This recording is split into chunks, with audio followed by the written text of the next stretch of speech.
Hello and welcome to another Bushwhacker review. Today we are going to be taking a look at Kevin Harvick's Busch Wingman Hunting Ford from 2022. So always take a look at the box. Once again, you just have the usual generic next-gen box, Lano Racing and all that stuff. Main total 504 of these things. Action Racing collectibles, register your car, all of that. But anyways, here is the car itself. Last year's new hunting paint scheme. And man, this one is, one of the best. This may be my favorite hunting paint scheme he's ever ran. Like, this car just looks fantastic. The can in the background is obviously the 2021 can, not the 2022 can. Basically, it's the same can. They just changed the camo pattern a little bit, where that one had kind of that, like, gray camo. This one just has more, like, forest camo. I forgot to actually buy one of these. I forgot to buy any of the 2022 cans. I'll have to go buy one off eBay or something, but it kind of made me, like, hold back a little bit with the cans, because as I've said in the past videos, like, he had two different Busch beer car special paint schemes DNP last year. So it made me be like, okay, I'm going to wait now, because I don't want to buy cans for a car that DNPs, and then now I just have this can here for a car I can't get, and then it just was going to remind me of the car we couldn't get, and So it made me wait, and then by the time this car, like, was actually, confirmed to be an MOQ, I think the cans were already out of stores. So, whoops. Anyways, let's do a quick 360 of this car. Kevin Harvick raced this car at the Fall Talladega race last year. Like I said, this may be my favorite hunting paint scheme. It's got the usual camo and bright orange, but something about the white and the black to break up the orange and the camo just really looks nice, especially the white. Like, this car just looks beautiful. This may be one of my top 5 favorite Busch paint schemes ever. Like, this is just a really nice looking paint scheme right here. I don't remember exactly what happened to Harvick in this race. This was that weird race where I think everyone was too scared to get a concussion because of the car. So, like, there was, like, no real big one. The only wreck all day was caused, of course, by Stenhouse. He wrecked, like, I think Harrison Burton and caused a little bit of a wreck there. But, like, there was no big one. They just kind of ran around, like, side by side for the whole race and nothing happened. Which, I mean, they have some problems with the current Super Speedway package, but that's a story for another day. Anyways, let's get down to sponsors. On the hood, you have Busch Light, brewed in the USA. Got Ford Mustang number 4 and Stewart-Haas Racing. Down the side, you have hashtag Busch Wingman.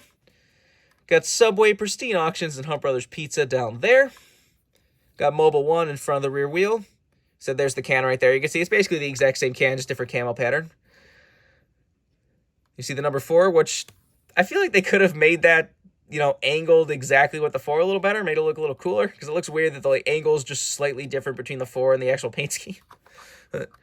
Just have the, gunmetal gray rims and all that, regular contingencies and such. He was already eliminated from the playoffs by this point, thanks to his fiery Darlington car. On the back, you have Busch Light, Mobil 1, and number 4. Got the Ford Michigan license plate down there. See the camo does actually go on under the spoiler right there. Got Busch Light on the deck lid and Mobil 1 on the roof. Come to think of it, this was the car that there was something with the deck lid. Maybe they were really camouflaging something. Didn't they get penalized for something with the deck lid on this car? It was the one that everyone was kind of suspicious of, because it was after, a few weeks of Harvick going, all at NASCAR with their crappy-ass parts and all that, and then suddenly they just gets a penalty. I don't know. Anyways, you got the same stuff down the other side as usual. Take a look under the hood. This one wants to open. There it goes. Got powered by Ford, Mobil 1, Haas, and Wix filters. There's the engine detail if you want to see that. Obviously no deck lid. Roof flaps, of course, do open. And there's the underside of the car if you want to see that. Once again, not a whole lot to talk about the car like this. Just another beautiful, special Busch paint scheme. As you know, I always love these cars. And like I said earlier, this may be my favorite Busch hunting car he's ever ran. Have to see what he comes up with this year for his final Busch hunting car. At least I'm going to assume they're still going to run a hunting car. I don't know. Being his final season, he's had a couple good paint schemes so far. It's been a little bit underwhelming with Busch so far this year. He did run that beautiful, I forgot what was it, like the Busch car wash paint scheme for the Bristol Dirt Race.